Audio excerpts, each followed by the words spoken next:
manyar mibur ngidul saka Dewolawuhe Bathara manten anyar kepengin kumpul bareng kumpul dipane ceplok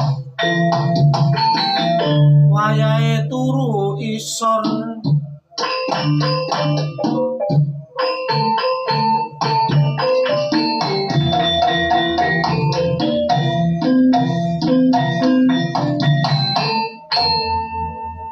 sego jagung pelas iwak putih wong sing ngedong pantes dadi bupati